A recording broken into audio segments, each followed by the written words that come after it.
Good morning, good afternoon, good evening. You know, as I look out the window here in my office, it's a beautiful day out there. I hope it is for you as well. You know, like a burglar roaming through the darkness, under the cover of darkness, COVID-19 seems to have snuck up on nearly everyone. You know, whether or not we should have been better prepared, I'll leave that to all the pundits out there to make that determination and deal with it. We are where we are, and we're in a position where we just have to make the best of it.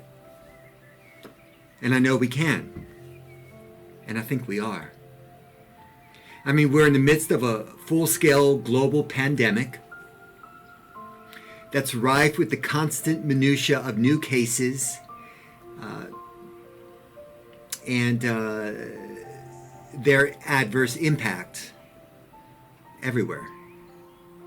It's safe to say that no one's going to go unscathed from all this, from this virus, or at least from the impact upon society itself. We've all been touched.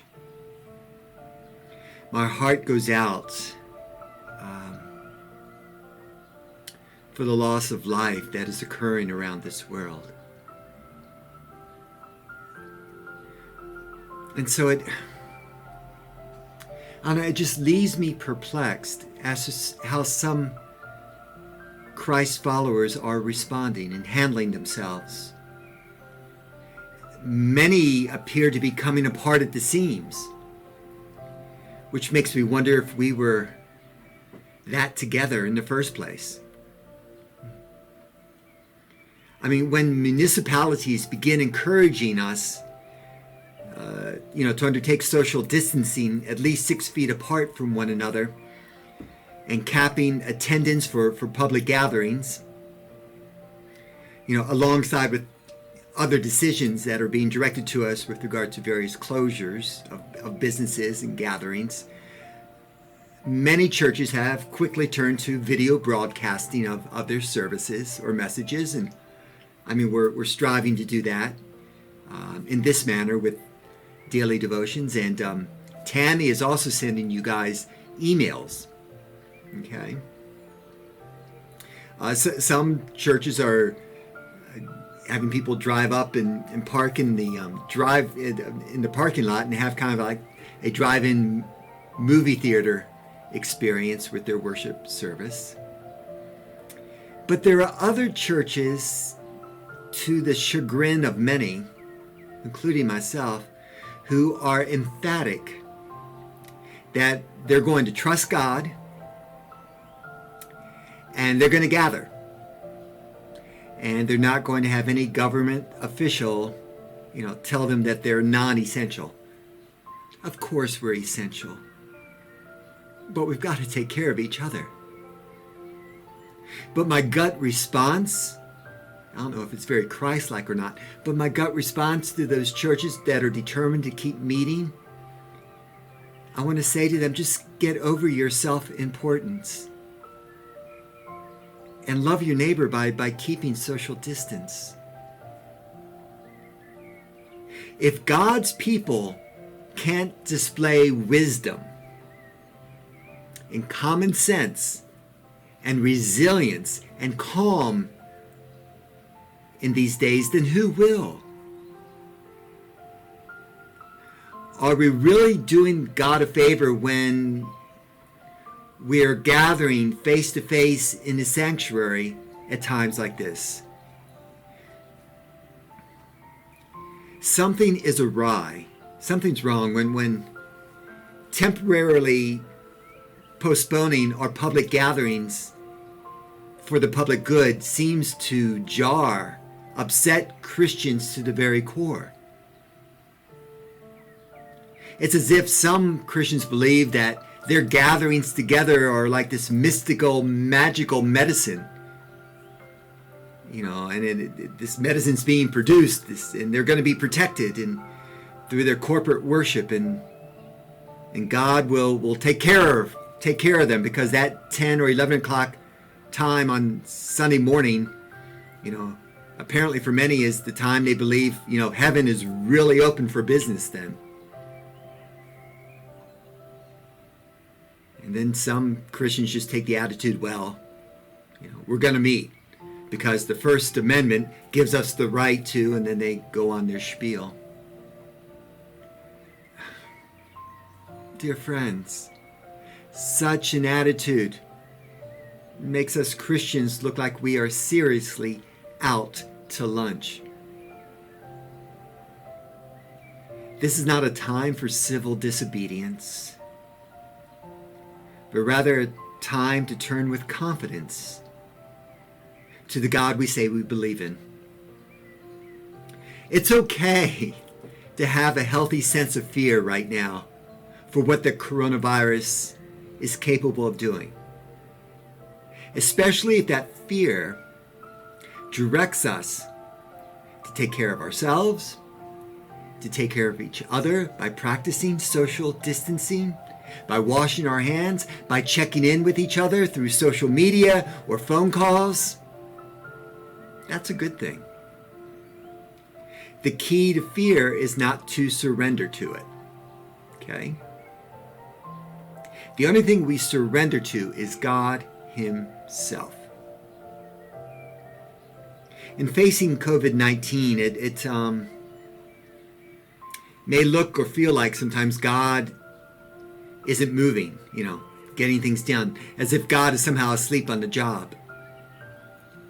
It would do well for us to remember words that were written at the church council back in 325 AD, a church council called the Council of Nicaea. And this is what the gathering of those church leaders wrote. That we believe in one God, the Father, the Almighty, maker of heaven and earth, of all that is seen and unseen. God is with us. I came across a quote on social media just the other day, and this is what it said. Your grandparents were called to war. You are being called to sit on a couch. You can do this. You can. Christians can be ruthlessly self-serving and frazzled and narrow-minded, often plagued by doing what we shouldn't do and we do it, or not doing what we should do. I mean, it's that whole quandary that the Apostle Paul found himself, I do the very thing I don't want to do, and then there's things I should do I don't. We read about that in Romans 7 verses 15 through 20. You probably have some time to check me up on that one. Someone needs to stop babying us Christians and be clear that the inconvenience of not gathering on Sunday morning or getting together in our fellowships or our group meetings is not akin to suffering. It's simply an inconvenience, period. You want to know what suffering is? I saw that this morning when I was called to go to the hospital to be with a family. Never met the family before. And their daughter in her 30s was dying. And I gowned all up, put on the mask and the gown and, the gloves, and went in and had a prayer with the girl. And then went back out to sit with her family, to share with them that their daughter had passed away. So young. And in these days, for the family not to be able to be at the bedside.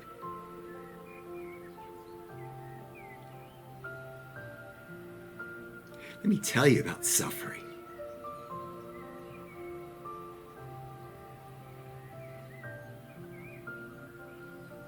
No matter how COVID-19 ultimately unfolds, we Christians should be the biggest ambassadors of faith and hope and love, on account of that we're actually kind of resident aliens here in this world, on borrowed and blood-bought time here on earth. Here's a little secret the church doesn't want to put out there. But God honestly does not need us to gather together on Sunday mornings for our corporate worship. God loves it when we do, and when we gather in the proper spirit, that our worship is an act of love, a gift to God. Oh, how God loves that. But now is just not the time to gather together. But there's so many other ways we can worship God.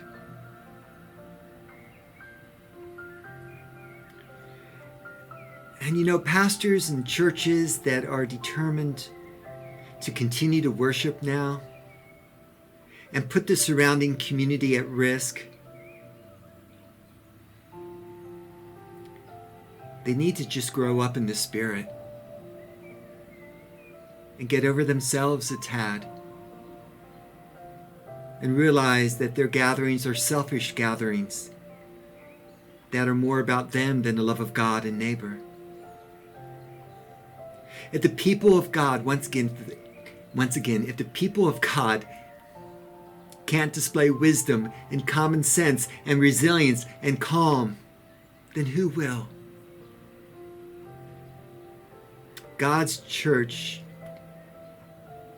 in some ways, perhaps needs to stop being this insecure community that is committed to undertaking activity that's less than healthy and helpful and holy right now.